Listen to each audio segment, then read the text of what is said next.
Right, so we are now moving on to our keynote speaker today, and that is Mark Russell, and he is the Chief Executive at the Children's Society, and he won the most supportive Chief Exec at our last Charity Retail Awards. So thank you very much for joining us today, Mark, and I'll hand over to you. Thank you so much. It's really, really nice to be with you all today. Thank you so much for having me. I was 16 years old growing up in Northern Ireland, and I needed to work out what the heck I was going to do with my Duke of Edinburgh's award. And so I walked into the local Bernardo's shop in Portadown in County Armagh, where I grew up, and I asked, could I be a volunteer? And they welcomed me with open arms, and that was the moment I fell in love with charity retail. I was welcomed into a team. I was treated as an equal. I was taught how to sort donations from big bags and work out what was suitable for the rails and what was suitable for rag. I was taught how to use a steamer. I was taught how to price. And the ultimate privilege, I was taught how to use the till. And the manager of that wee shop soon discovered that this cocky young teenager had the gift of the gab, an Irish boy who not only had kissed the Blarney Stone once, but twice. And I fell in love with our customers. I got to know the regulars who come in and day out and week in and week out. I got to know the people who needed to come in, for whom often it was the only place they got to talk to anybody, a place where they felt seen and valued. I felt cared for by this team of people. And guess what? I worked way more than the hours I was required for my Duke of Edinburgh. I ended up doing a Saturday morning there for the next couple of years until I went to university. Now, being an industrious teenage boy from a fairly, not great background, I needed a part-time job to earn some money as well. So I had another job, and I worked in Dunn's Stores, which is a well-known Irish chain store supermarket. And my mum kept telling me to jack in Bernardo's because I was doing my work for free, and I should do an extra shift in Dunn's. And I worked out very quickly as a teenager that one job I was making money for a very rich man called Ben Dunn, and the other one I was earning money for a charity to change kids' lives. It was a no-brainer. So I needed to earn some money, so I kept my Dunn's job, but I certainly didn't give up Bernardo's. And I guess I can say, and it sounds a bit corny, but it's actually true. As a teenage boy, I got this bug to change kids' lives, and it's actually been the thread that's run through my entire career. And I learned it in Bernardo's in Portadown. And if you told this cocky kid in Northern Ireland that one day he'd end up as chief executive of one of the UK's largest children's charities with a chain of 104 charity shops to lead, I think I would never have believed it. So when I got this job, I went back to Portadown and to Bernardo's, and I spoke to the team. And I went in and I introduced myself. I said I did my first job in here. And then I texted Javed Khan, my friend who was then the chief executive of Bernardo's, and he rang me on the spot and passed the phone over to the manager, who nearly had a heart attack on the floor of our shop, that suddenly the chief executive of Bernardo's was on the phone. So it is a real pleasure for me to be with you today, and I'm really grateful to Robin for inviting me to come and address your meeting. And so I want to say something really important, and that's thank you. Thank you to every one of you who's on this call today. Thank you for your hard work week after week after week to raise millions of pounds for the charities that you serve. You're all fantastic and fabulous, and I am extraordinarily grateful for everything that you do.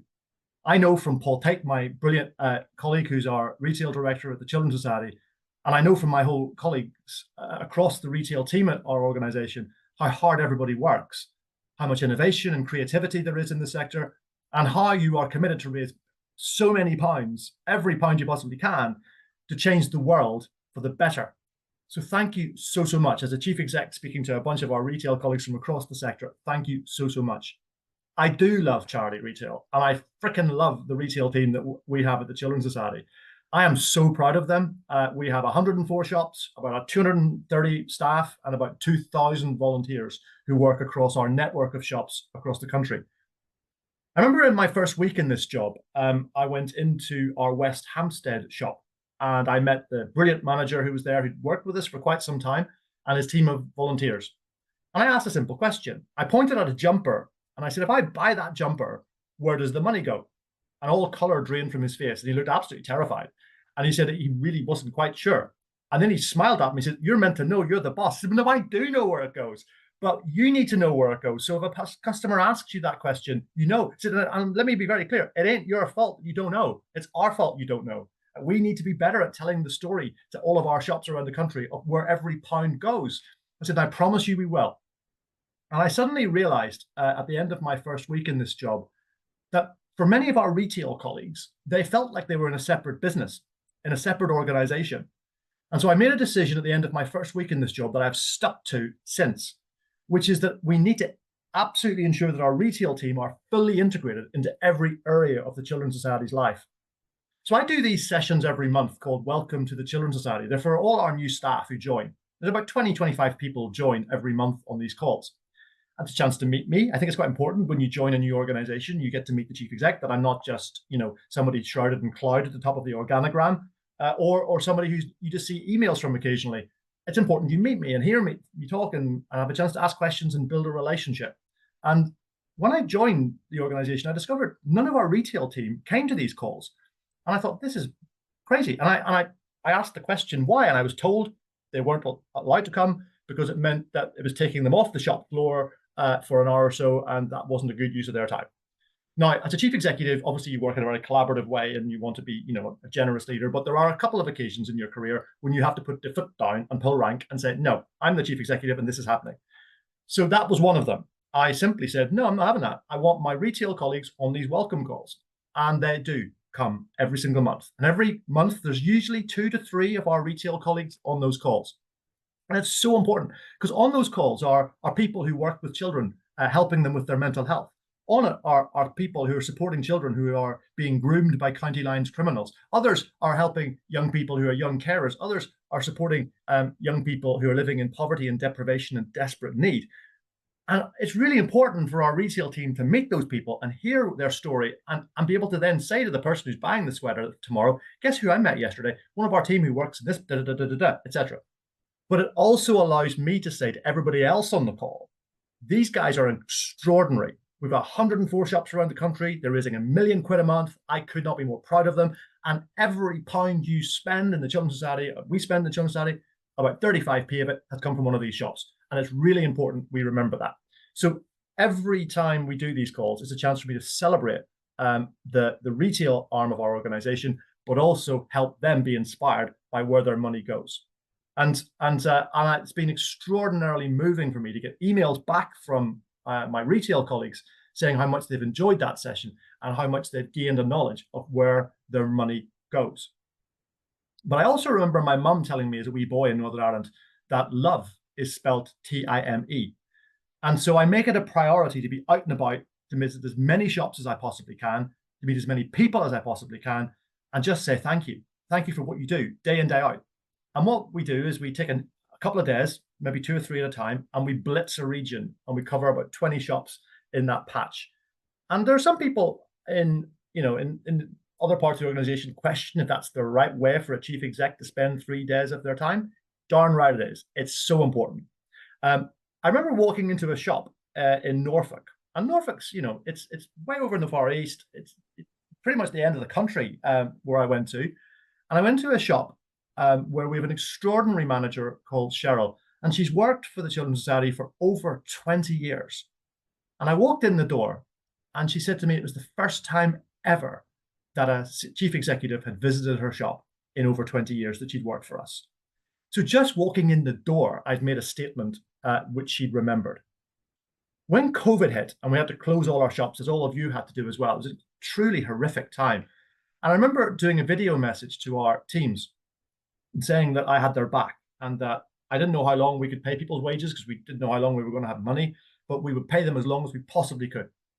And thankfully, Rishi Sunak turned up with furlough, but that only paid 80% of people's wages. So I asked my board for permission to top up all our retail colleagues to 100%. And for the duration of the pandemic, we paid our retail team 100% of their wages. And we did that for 2 reasons. Firstly, because I knew that when this thing ended, and it would end, that opening our shops was the quickest way to turn on a tap to get cash back into the organization. But way more importantly, it was our values that told us this was the right thing to do. The Children's Society's values are that we are brave, ambitious, supportive, and trusted. And this struck me as all 4 of them at the same time. It was brave because we didn't know where the money was coming from. It was ambitious because we were determined to do the right thing. It was supportive because we wanted to stand by our colleagues and make sure they could pay their bills, and trusted. It was about helping colleagues trust that we genuinely cared about them. But also it was because I knew that I would have zero integrity going on the telly talking about poverty if I was putting people into poverty on my own watch. Do you know something? To this day, all these months and years later after those decisions, there is not a single shop that I go into, not one, where somebody doesn't take me to one side and with tears in their eyes say thank you that we paid their wages through the pandemic. So I love charity retail and I love my colleagues, and I am determined that they continue to feel that what they do is absolutely central to everything that the Children's Society is and does. Because for, well, many reasons. A, they're a third of my team. B, they're the front face to the world of who we are and what we stand for. And C, I want them to feel pride. Pride that they're making a difference in thousands and thousands and thousands of children's lives. Of course, all of our shops, they're an extraordinary source of volunteering. And our managers are all amazing at nurturing volunteers. And in our organization, I know our managers take them on days out and quizzes, and there's no coincidence that there is a link between the number of volunteers we have in our shops and how good their experience is, and they're leaving legacies to us when they die. So I know that our retail team have a prime purpose, and that prime purpose is to raise cash for the Children's Society. The same way your prime purpose is to raise cash for whatever charity it is you're serving. But I know this, I'm speaking to the choir here, but I have not visited a shop ever where there is not extraordinary social good going on as well. I remember walking into one of our shops in Greater Manchester, a shop called Heaton Moor, and it's a bookshop. As you can tell, I like books, and I had some books to bring as a donation, and I bought a pile more. But when I was there, one of the volunteers took me to one side, and she said, "You see that man over there?" And she pointed at one of the volunteers, and she explained to me that he was in the early stages of dementia.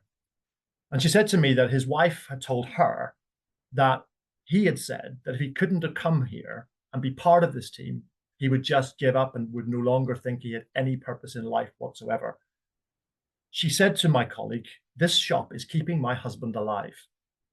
And then she told me how extraordinary my colleague Paul, the manager of that shop, is at nurturing him and being kind to him and supporting him through his illness and being a valued member of that team. I met a teenager who served me on the till in Castle Bromwich in the West Midlands. My colleague Donna, who's the manager there, who's a superstar, she said that when that young person joined the team, she was too nervous to stand on the shop floor. She had to be upstairs steaming things and sorting things. She was too scared to meet people. Now she's on the till. She's serving people, she's smiling, she's gone off to university. I was in our Kimberley shop in Derbyshire, where I met a volunteer who's worked in our shop for 40 years. I said, "My God, I was like 9 when you started here." And she's like, seriously still part of the team 40 years later. I love visiting our shops. I'm so pleased to be there. I take selfies. They've kind of become the stuff of legend in the Children's Society.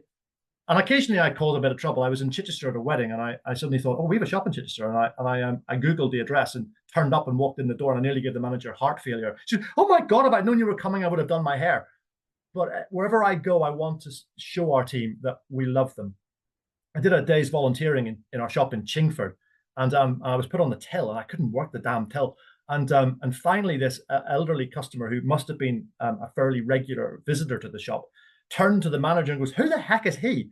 And the manager was about to answer the question. Well, actually, he's the chief exec. When the woman said, "Is he on like some sort of government program? Can you get somebody on this till who knows how to use it?" I so love being in our shops, which I hope you can pick up from the way I'm speaking about them. And my colleagues in retail know I will do anything to support them, whether that's ringing people up to say thank you, whether that's sending cards, whether that's signing volunteer certificates, or, as I did last week, whether it's recording messages for our tannoy. Do you know something? When I get asked to record a message for the tannoy in our retail team, my colleagues tell me the only way I can do that is to record it on my phone under a duvet. So the sound quality is perfect. So I won't tell you the stick I get at home when I have to record under a duvet for our shop tannoy. But I began this talk by saying that our manager in West Hampstead was unsure where the money went. My last shop visit, I asked the manager, I said, "Hey, if I buy that pair of jeans, where does the money go?" And he smiled at me and he goes, "Well, boss, there's a short answer and a long answer. I said, go on then, give them to me. And he goes, well, the short answer is, if you buy those jeans over there, you're helping the Children's Society's big vision to ensure British children are happier by 2030. I said, bingo. I said, what's the long answer? He said, the long answer, Mark, is that by buying those jeans, you're helping change over 70,000 children's lives across the country. And you're helping us fight for big change so British children are happier and safer by 2030. Bingo. He had it. And that's, I think, what I'm probably most proud of, is that our retail team around the country speak confidently about where the money goes. They know where it goes. They get feedback, stories about where it goes. And I cannot tell you, I've told Robin, I can't tell you how proud I am to have won the Most Supportive Chief Executive Award this year. I was profoundly moved that my colleagues nominated me for this. And of all the things I've ever been given in this job, this award means the most to me, because it proves that the vision I had to integrate retail with the whole organization, that our retail team feel that. You know something, sometimes the scale of what we need to do in this world can overwhelm us. All of you on this call are working in charities, and whether you're in a health charity or an animal charity or a children's charity, or whatever it is, an international development charity, the scale of the challenges your organization is trying to face are massive. And sometimes the scale of that can overwhelm us. And I came across this extraordinary quote by a woman called Margaret Mead, who said, never doubt that a small group of thoughtful citizens can change the world. In fact, it's the only thing that ever has. So I want to encourage all of us in charity retail to be a thoughtful group of committed citizens who are determined to change the world, because we are. The charity shop sector generates over £1 billion of turnover every year, nearly £400 million of unrestricted income to support the work of charities. It's harnessing over 180,000 volunteers. It's promoting charitable causes, it's raising the flag in the high street, and it's building an environmentally sustainable retail experience as well. Finally, I never talk about the Children's Society without talking about a child. So let me tell you about Taylor, who's one of the young people that our shops have enabled us to support. Taylor grew up in a single-parent family. Her father wasn't around, and her mum had serious mental health challenges. And all through Taylor's childhood, her mum was in and out of hospital with her mental health. When Taylor was 11, her mother was sectioned permanently, and Taylor went to live with her grandparents. Just after her move to her grandparents, her grandfather died. And all of a sudden, this 11-year-old girl was in this vortex of pain and misery and darkness in her life. And her grandmother was obviously devastated, and Taylor didn't really get the support that she needed from her grandmother, because her grandmother was grieving for the loss of her husband. And it wasn't long before people started to take advantage of Taylor. She was desperate for love and affection and attention. And she began to get that from all the wrong places. And she got into a relationship with a guy which quickly turned toxic. He was controlling, he was manipulative, and he got her involved in stuff that she shouldn't have been involved in at all, including drugs. She started to miss school. She was sleeping all day. She was going on binges to numb her pain. Her life was in turmoil, and she didn't know how to stop it. She felt extraordinarily hopeless. And in the end, she attempted to take her life. And she ended up in the same hospital as her mum. And when she was there, she was referred to a service that the Children's Society run to support young people in terrible situations like Taylor's. And my colleague Gemma went along to meet her. And Gemma worked with Taylor. She gave her therapy, advice. And Taylor told us for the first time she had somebody she trusted to talk about the stuff in her life. Taylor said that Gemma gave her hope and showed her there was a light in the tunnel. Today, Taylor is 25 years old. She's come a long way. She's chatty, she's confident, and you'd never know from talking to her how hard she's had to work to get to where she is today. And that's the difference that my team make, journeying alongside a young person in desperate need until their life turns a corner. And we can only do that because of the money that my colleagues in our retail teams raise every single day. You know, I used to think I was an optimist. Growing up in Belfast in the 1980s, God knows you have to be. Then I read an extraordinary article by a woman called Rebecca Solnit, who said that optimists and pessimists are the same. They both don't believe they have to do anything at all. The optimist doesn't do anything because the world will always be better. And the pessimist doesn't, because the world will always be worse. Solnit argues the world's only ever changed by hope-filled people who dare to believe that their actions and their choices change the world. And that's why I love charity retail, because every one of our colleagues could go and work in any other retailer and make money for shareholders, but they're not. They're working in a shop. In fact, we had a colleague the other week who left one of our shops and went and worked in another retailer and then came back to work for us again. She said she realized how much she missed working in a sector that changed the world. We need to help our colleagues across charity retail be hope-filled, to know that every jumper, every book, every piece of bric-a-brac, every pair of jeans is changing the world. So keep doing what you're doing, keep raising money, and we will change the world. Hospices, cancer charities, animal charities, health charities, international aid charities, wherever you're from, hold your head high. You're changing the world. And for us at the Children's Society, what does that mean? It means that we believe that every child, regardless of their background or their postcode or their parents' income, every kid deserves the best possible start in life. To live in a decent home and be free from harm and abuse, to have enough food to eat and heat in their radiator, to be surrounded by love and free from prejudice and racism, to love who they want to love, to walk tall and be the best versions of themselves. And that's the world that our retail colleagues are helping us build. So thank you for listening. It's been my absolute pleasure and privilege to be with you today.